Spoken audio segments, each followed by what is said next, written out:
And one more thing before I wrap up, because I do want to get to these meetings and I will see you all at the EO signing later this afternoon.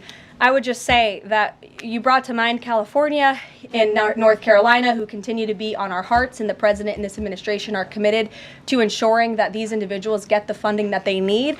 And I would just say a strong message to Democrats who are out there pretending to be outraged about the long list of crap that this administration is cutting, federal waste and funding, like $2 million for sex changes in Guatemala, $6 million to fund tourism in Egypt, $20 million on a new Sesame Street show in Iraq, $4.5 million to combat disinformation in Kazakhstan.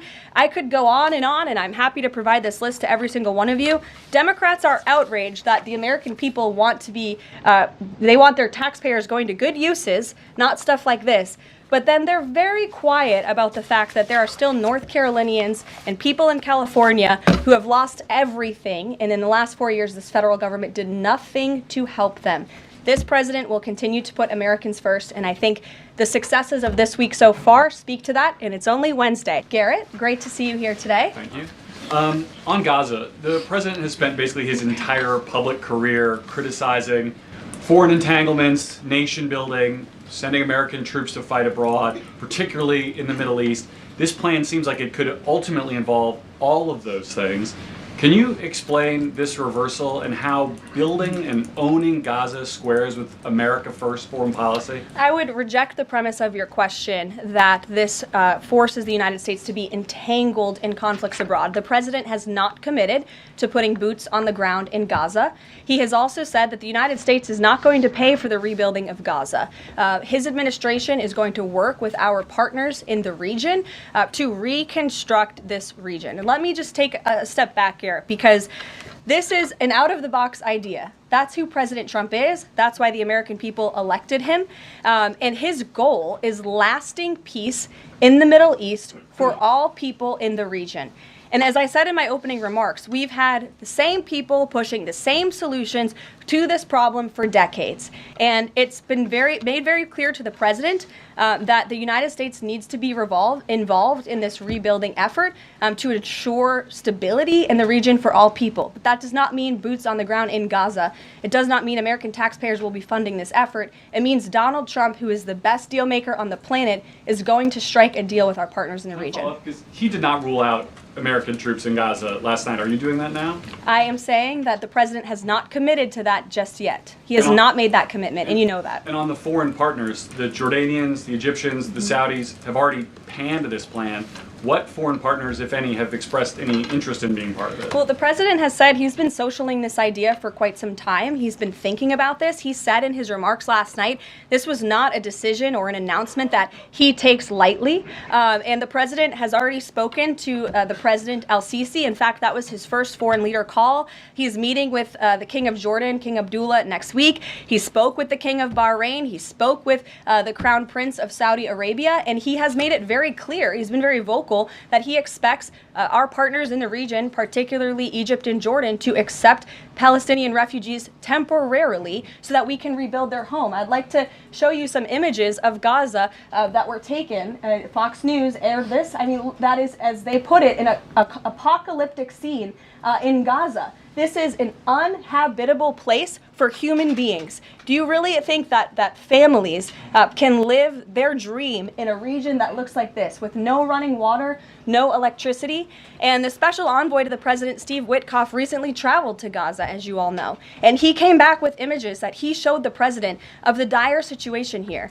And the president made this decision with a humanitarian heart for all people in the region.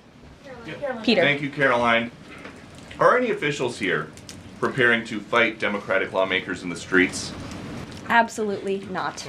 So and thanks for the question. Some elected Democrats are so steamed about Doge. Congresswoman LaMonica McIver says we are at war. Ilhan Omar says we might actually see somebody get killed. And Chris Van Hollen says we have to fight this in the Congress. We have to fight this in the streets. So what now? And may I just point out, if you heard that type of violent, enticing rhetoric from our side of the aisle, from Republican leaders on Capitol Hill, I think there would be a lot more outrage in this room today. It's unacceptable, the comments that have been made by these Democrat leaders, and frankly, they don't even know what they're talking about. Because President Trump was elected with a mandate from the American people to make this government more efficient. He campaigned across this country with Elon Musk, vowing that Elon was going to head up the Department of Government Efficiency, and the two of them, with a great team around them, were going to look at the receipts of this federal government and ensure it's accountable to American taxpayers. That's all that is happening here. And for Democrat officials to incite violence and encourage Americans to take to the streets is incredibly alarming, and they should be held accountable for that rhetoric. It sounds like something that they're most concerned about is Doge engineers with access to Treasury systems. Can you clarify, do the Doge engineers have read-only access in these systems, so they are not allowed to write new code? No. They are not, okay. No. And then one more thing. NBC is reporting that some of the illegal immigrants that we've seen rounded up and arrested are not being deported. They're being released with ankle or wrist monitoring devices, or they have to check in on the phone. So is the administration arresting more people than you have room for? I have seen the reports, and I'm glad you brought it up because we want to address it. There have been a total of 461 illegal aliens. This is of this morning when I got this information from DHS that have been released from custody. Of the more than 8,000 that have been arrested since President Trump was inaugurated, it's less than 6%. And there are reasons for their release. Some of the factors include a lack of significant likelihood of removal in the foreseeable future, lack of detention availability, which is something this president and this administration has been incredibly vocal about. We are doing everything we can to deport and detain illegal immigrants, but we need Congress's help to increase funding for Border Patrol and for ICE to increase detention capability in our facilities.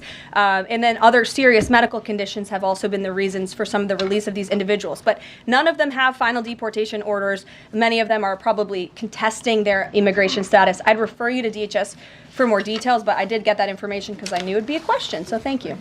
Sure. Caroline? Yes. The president and you here again today have made clear, given the devastation, you think Palestinians have no choice but to leave Gaza and go elsewhere. But Palestinians say this is their home. They don't want to go. The president last night said he's willing to use the military if necessary. Is the U.S. prepared to remove Palestinians from Gaza by force? The president is prepared to rebuild Gaza for Palestinians and all people in the region, peace-loving people who want real economic development and opportunity in the region.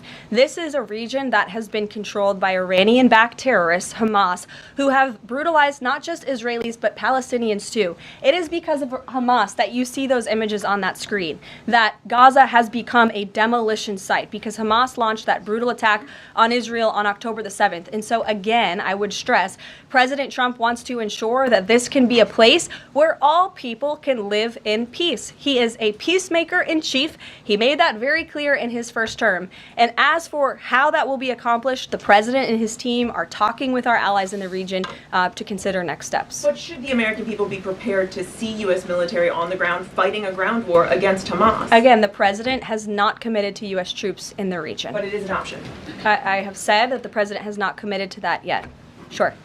If I could just follow up on that, though, why not rule out the idea of committing U.S. troops? This has been a long-standing argument that the president has made really over the last decade or so, talking about endless wars and not something the U.S. wants. Why not rule out? Because I think the president is very good when he's making deals and negotiating not to rule out anything because he wants to preserve that leverage in negotiations. And so I think that's what he's doing here. If I Mary. could follow up on that, though, he also said that everyone loves this plan. He said that in the Oval Office this morning. Sure. In fact, the Deputy Prime Minister of Jordan called it a declaration of war on the Arab people. So how does he square the fact that even some Republicans on the Hill are objecting to this or questioning this? How does he square the fact saying everyone loves this plan? Well, King Abdullah of Jordan will be here next week, so I can provide you more context on the conversations he will have directly with the President of the United States after that meeting. And I would just point out that there's been a lot of leaders and officials all around the world who have doubted, I suppose, the deal-making ability of President Trump. You heard the Panama leader saying that he would not agree to some of the concessions that he has now made because of Secretary Rubio's visit. You had the Colombian president saying he wouldn't accept flights of Colombian illegal nationals who have entered into our country illegally, and those flights are underway. So actions speak louder than words. Dasha. Caroline, You said the president has been working on this idea for a while behind the scenes now. Is there a written plan based on the president's proposal for Gaza? And if so, when was it drafted and who had a hand in that? The plan was written in the president's remarks last night as he revealed it to the world and to the American people, and his team are continuing to be engaged on this effort. I saw the National Security Advisor this morning. He has a very busy day of calls, and they will, again, continue to engage with our partners. That includes Steve Witkoff as well. Mary. Two questions for you on the news of the day. So, how is today's executive order going to impact the 2028 Summer Olympics in Los Angeles? For example, would a man who thinks that he's a transgender woman be allowed to compete as a female on U.S. soil? It's a very good question, and the president has actually mentioned this, that he does expect the Olympic Committee and the NCAA to no longer allow men to compete in women's sports. And I think the president, with the signing of his pen, starts a very public pressure campaign on these organizations to do the right thing for women and for girls across the country. Again, this is an incredibly popular position. There have been many notable female athletes who have had the courage to speak out against some very powerful institutions in this country. They deserve to have a voice and a say. The president is bringing their voice to the highest level at the White House this afternoon, and he expects these organizations to comply with this federal executive order that he'll be signing today. Thank you. And one more. On media coverage of this executive order and the topic in general, what's the White House's view of framing that calls men transgender females or similar rhetoric coming from organizations like the ACLU and GLAAD? Well, it's been very clear. The policy of this administration is that there are only two sexes, male and female. Pretty simple. Brian Glenn. Yes. USAID has gotten a lot of attention the last couple of days with some of these bizarre things that we've been, taxpayers have been funding. Now it looks like there are a couple media outlets that have been dragged into this conversation as far as USAID funding as well. Does the president have any comment on that? So upon coming out here to the briefing room, I was made aware of the funding from USAID to media outlets, including Politico, who I know has a seat in this room. And I can confirm that the more than $8 million taxpayer dollars that have gone to essentially subsidizing subscriptions to Politico on the American taxpayers' dime will no longer be happening. The DOJ team is working on canceling those payments now. Again, this is a whole of government effort to ensure that we are going line by line when it comes to the federal government's books. And this president and his team are making decisions across the board on, do these receipts serve the interests of the American people? Is this a good use of the American taxpayers' money? If it is not, that funding will no longer be sent abroad, and American taxpayers will see significant savings because of that effort. Thank you. I'd like to give some love to the back row. I've heard that unfortunately they haven't been called on in years past. So Reagan, why don't you go ahead? Thanks, Caroline. The WHC announced that comedian Amber Ruffin, who has called the president a toddler with his pants pulled down, will be the entertainment for this year's Correspondents' Dinner. Does the White House have a reaction to this choice, and will the president be attending the dinner this year? Certainly an interesting choice. I have the president's invitation on my desk. I have the invitation for myself on my desk as well. Haven't talked to the president about it. When he makes his decision, I will let you all know. But definitely an interesting choice of the comedian. I'll talk to the boss about it and see what we decide. Sure, go ahead. Yes, yes. On the executive order set to be signed today, you said that this will be enforced. Can you spell out for schools and the public how exactly the administration plans to enforce this, even at the local levels? And on top of that, there are human rights groups who say that this could expose kids to discrimination. What is your response to that? I think kids have already been exposed to discrimination, especially young women and girls who have been forced to shower in locker rooms with biological men, who have been forced to compete on playing fields with biological men, which is incredibly unfair and unsafe, and again, an incredibly unpopular policy with the American people. As for the actions that this executive order takes, I already laid those out at the beginning of the briefing. I'm happy to give you a copy of this fact sheet so you can let your audiences across the country know. What's your message to schools who don't comply with this? They should, because it's going to be federal law in about an hour and a half.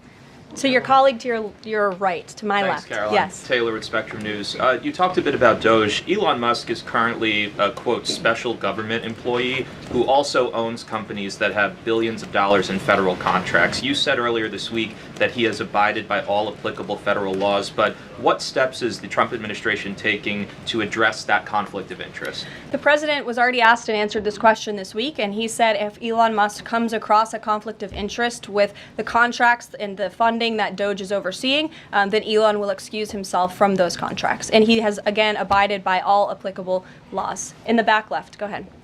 Trade advisor Peter Navarro, when asked about the External Revenue Service today, said, quote, we're going to collect a lot of tariff revenues and we're going to get tax cuts out of it. Is it the official position of the White House that tariffs will lower taxes for Americans? The president has always been clear that he believes tariffs are a tax on foreign nations, and he's committed to cutting taxes for the American people here at home. He also believes tariffs are a great revenue raiser for this country, and that's exactly why he has committed to the creation of the External Revenue Service, which I think is a phenomenal idea.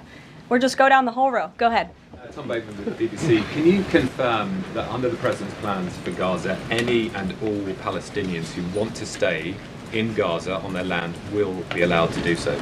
I can confirm that the president is committed to rebuilding Gaza and to temporarily relocating those who are there because, as I've showed you repeatedly, it is a demolition site. There is no running water. There is no electricity. The president wants these individuals to live in peace. He is committed to doing that with this very bold